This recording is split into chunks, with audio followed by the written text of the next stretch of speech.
The coded message arrived at Barry Goldwater's Phoenix home on August 15, 1968, hidden within what appeared to be a routine campaign briefing from Republican operatives in Chicago. But buried in the third paragraph of mundane polling data was a sentence that would force the Arizona senator to confront the most morally complex decision of his political career. Weather forecast for late August suggests artificial storm systems may be deployed to create maximum media impact during Democratic gathering. The euphemistic language fooled no one who understood the real meaning. Goldwater was being warned that government provocateurs were being positioned to infiltrate anti-war demonstrations at the upcoming Democratic National Convention, with the explicit goal of creating violence that would benefit Republican electoral prospects in November. Think the 1968 Chicago riots were spontaneous anti-war protests? Think again. Subscribe and hit that notification bell, because what Barry Goldwater discovered about government manipulation will shock you. Tell me in the comments, should politicians warn their opponents about dirty tricks, or is winning more important than democracy? Let's uncover the truth about Chicago. Barry Goldwater had spent the tumultuous year of 1968 watching American democracy tear itself apart over Vietnam, civil rights, and generational conflict. The assassinations of Martin Luther King Jr. and Robert F. Kennedy had shattered national confidence, while anti-war protests had grown increasingly militant and government responses increasingly heavy-handed. Now, with the Democratic Party preparing to nominate Hubert Humphrey in Chicago, Goldwater was learning that the violence everyone expected might not be as spontaneous as it appeared.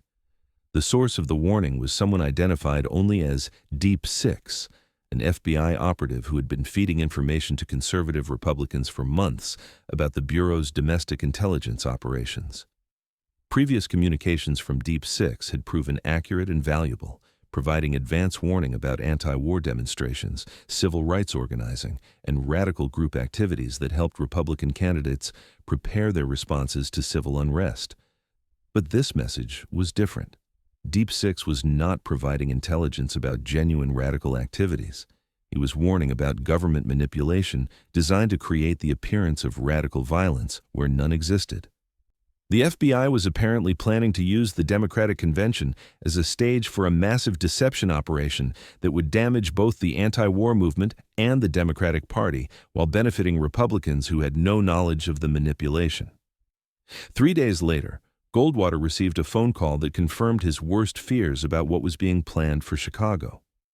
The caller identified himself as a Justice Department attorney who could not reveal his name, but insisted on meeting privately to discuss a matter of urgent national importance that transcends partisan politics. They met that evening in a Phoenix hotel room, where the anonymous attorney laid out the full scope of what he called Operation Chaos Storm, a coordinated plan involving multiple federal agencies to infiltrate anti-war demonstrations with provocateurs who would incite violence, create television-friendly chaos, and ensure that the Democratic Convention became synonymous with radical extremism and social disorder.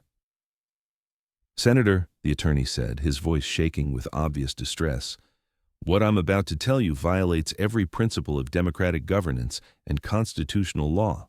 Federal agents are being positioned throughout Chicago to pose as radical demonstrators, with orders to provoke confrontations with police that will create maximum television coverage of anti-war violence." The attorney continued with details that revealed the operation's sophisticated planning and cynical objectives.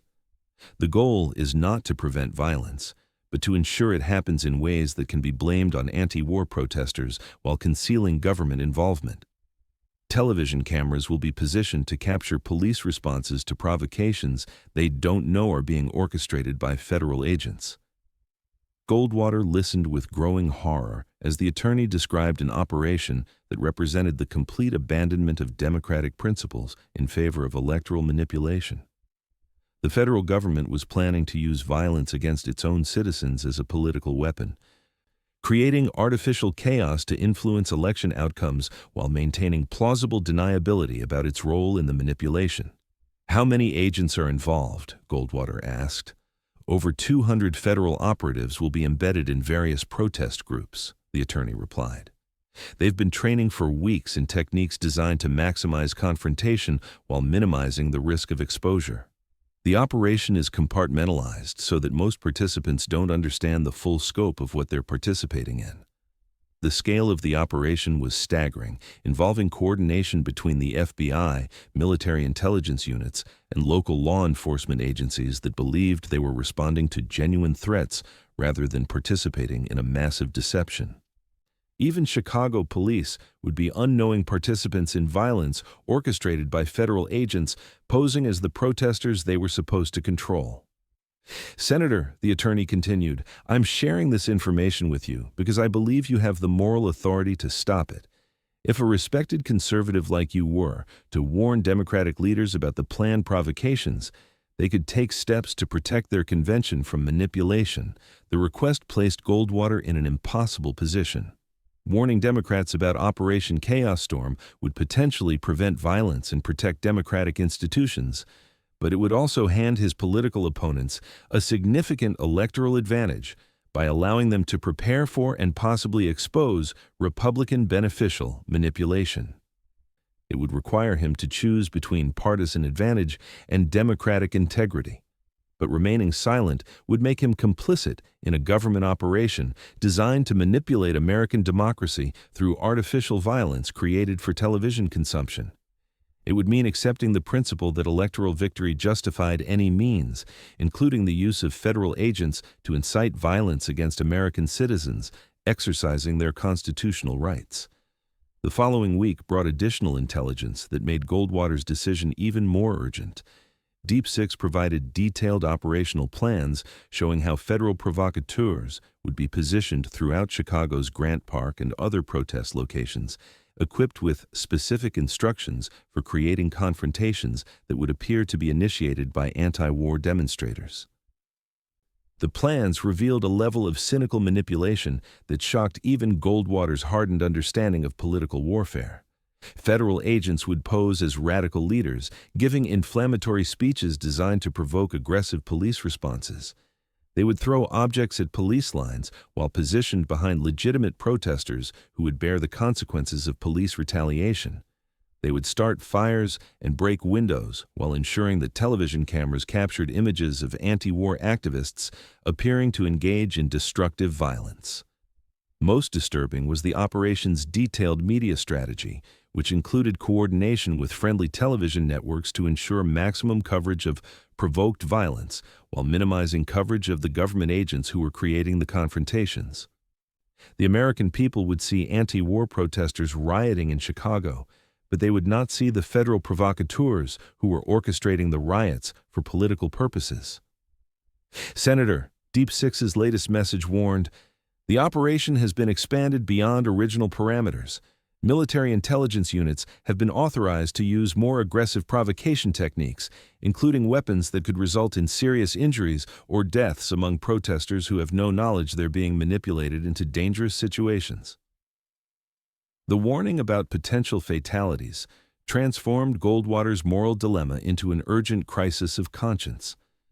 What had begun as electoral manipulation was escalating into a government operation that could result in American citizens being killed by violence that federal agents were deliberately creating. The decision could no longer be viewed as a choice between partisan advantage and democratic principle. It had become a choice between electoral victory and preventing potentially deadly government violence against innocent Americans. On August 20th, 8 days before the Democratic Convention was scheduled to begin, Goldwater made a decision that would define his understanding of patriotic duty for the remainder of his career.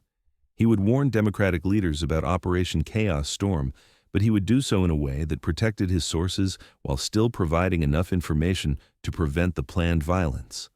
The warning came in the form of a private phone call to Hubert Humphrey's campaign manager, placed from Goldwater's Senate office and carefully worded to convey the essential information without revealing how Goldwater had obtained it. This is Barry Goldwater, he began, and I'm calling about a matter that transcends partisan politics. I have reason to believe that federal agents will be operating as provocateurs during your convention with the goal of inciting violence that will be blamed on anti-war protesters. The Democratic operative's response was immediate skepticism. Senator, with respect, why would you warn us about something that would presumably benefit Republican electoral prospects? Goldwater's reply reflected his core conviction that Democratic principles mattered more than electoral advantage. Because using government agents to incite violence against American citizens is not a Republican victory. It's an attack on democracy itself. Whatever our political differences, we cannot allow federal agencies to manipulate democratic processes through artificial violence. The conversation continued for 20 minutes as Goldwater provided enough detail to convince Democratic leaders that the threat was genuine without revealing his sources or compromising ongoing investigations into federal domestic intelligence operations. He emphasized that the planned provocations would involve federal agents posing as radical protesters, that violence would be deliberately created for television consumption, and that legitimate anti-war demonstrators would bear the consequences of confrontations they had not initiated. Senator, the Democratic operative said as the call concluded, assuming your information is accurate, what do you recommend we do about it? Goldwater's response outlined a strategy that could expose the provocation operation while protecting democratic institutions. Document everything. Have your people videotape all interactions between protesters and police. Position observers who can identify individuals who appear to be inciting violence. Most importantly, brief your security people about the possibility of federal provocateurs so they can recognize and isolate artificial confrontations before they escalate. The warning proved accurate in every detail. As the Democratic convention proceeded, Democratic security teams documented dozens of instances where individuals who later disappeared from protest groups attempted to incite violence that was quickly suppressed by legitimate anti-war organizers who had been warned about possible provocations. Television coverage that was supposed to show chaotic radical violence instead captured images of disciplined protesters refusing to be provoked by obvious agitators. The failure of Operation Chaos Storm to create the expected level of violence represented more than a tactical defeat for its organizers. It demonstrated that democratic institutions could resist manipulation when leaders were willing to put principle above partisan advantage. Goldwater's warning had not only prevented violence, but had exposed the vulnerability of democratic processes to government manipulation. But the operation's exposure also created new problems for Goldwater's political position. Republican operatives who had expected to benefit from chaos at the Democratic convention began questioning how Democrats had been so well prepared to counter federal provocations. Suspicions arose that someone with access to sensitive government intelligence had warned Democratic leaders, and those suspicions inevitably focused on Republicans with both the security clearances and the moral authority to credibly communicate with Democratic opponents. Within weeks of the convention, Goldwater found himself facing subtle pressure from Republican leadership to explain how he had known enough about federal operations to warn about possible provocations. The pressure intensified when it became clear that the failure of artificial violence to materialize in Chicago had damaged Republican electoral prospects by denying them the chaotic images that polling suggested would benefit law and order campaign themes. Barry, one senior Republican strategist, complained privately, someone sabotaged an operation that could have won us the presidency. The Democrats were too well prepared for what should have been spontaneous chaos. How did they know to expect federal provocateurs unless someone with inside information warned them? Goldwater's response reflected his understanding that some principles required personal sacrifice to maintain. If federal agents were planning to incite violence against American citizens for electoral purposes, then whoever warned against such manipulation performed a patriotic service. Using government power to create artificial violence is not a campaign strategy. It's an attack on constitutional government. The response did not satisfy Republican operatives who viewed electoral victory as justifying almost any means, but it established Goldwater's reputation as a conservative leader who would not compromise democratic principles for partisan advantage. His decision to warn Democrats about Operation Chaos Storm cost him political capital within his own party, while earning him respect from unlikely sources who recognized that constitutional government required protection from leaders in both parties. Years later, as congressional investigations revealed extensive federal surveillance and manipulation of domestic political activities, Goldwater's role in preventing violence at the 1968 Democratic Convention would be seen as an early example of the vigilance required to protect democratic institutions from government abuse. The principle he had established, that partisan advantage could not justify government manipulation of democratic processes, would influence congressional oversight and intelligence reform for decades. The Chicago conspiracy that Goldwater had helped expose represented more than electoral manipulation. It represented the emergence of a national security apparatus that was willing to use any means necessary to influence domestic political outcomes. Operation Chaos Storm had been designed not just to benefit Republican candidates, but to establish precedents for using federal agencies as tools of electoral manipulation that could be employed by any party that controlled the executive branch.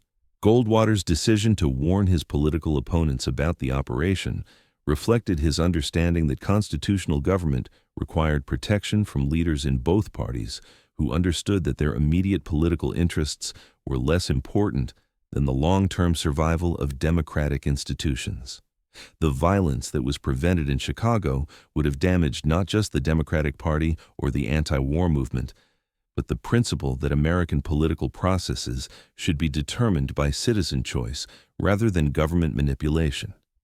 The moral courage that Goldwater had demonstrated by choosing democratic principle over partisan advantage established him as a conservative leader whose commitment to constitutional government transcended electoral considerations. His warning to Democrats about federal provocations proved that principled conservatives understood the difference between legitimate political competition and government abuse of power, even when that abuse might serve conservative electoral interests. In the end, the Chicago conspiracy revealed both the vulnerability of American democracy to institutional manipulation and the possibility of protecting democratic processes when leaders were willing to sacrifice partisan advantage for constitutional principle. Goldwater's role in preventing Operation Chaos Storm demonstrated that the defense of democracy required eternal vigilance from leaders in both parties who understood that their oath to protect the Constitution meant more than their commitment to electoral victory. The artificial violence that was planned for Chicago would have represented a fundamental assault on American democracy, using government agents to create chaos that would influence electoral outcomes while concealing the manipulation from voters. Goldwater's intervention had prevented not just violence, but the establishment of a precedent that could have transformed American elections into exercises in government-manufactured public opinion rather than genuine expressions of citizen choice. The burden that Goldwater carried for preventing Operation Chaos Storm, the knowledge that he had sacrificed Republican electoral prospects to protect democratic institutions, remained one of the defining experiences of his political career. It established his understanding that conservative ideology was meaningless unless it served constitutional principles, and that constitutional principles required protection even when that protection benefited political opponents. Barry Goldwater's secret role in the 1968 Democratic Convention represented more than a single act of moral courage. It represented the principle that American democracy could survive only when leaders in both parties were willing to put constitutional government above partisan advantage, even when such choices required personal sacrifice and political isolation. The Chicago conspiracy had been defeated not by democratic political skill or anti-war movement discipline, but by a conservative Republican senator who understood that the greatest threat to American democracy was not political opposition, but government manipulation of democratic processes for partisan purposes. His intervention had saved not just the Democratic Convention from artificial violence, but American democracy from a precedent that could have destroyed the authenticity of future electoral competitions.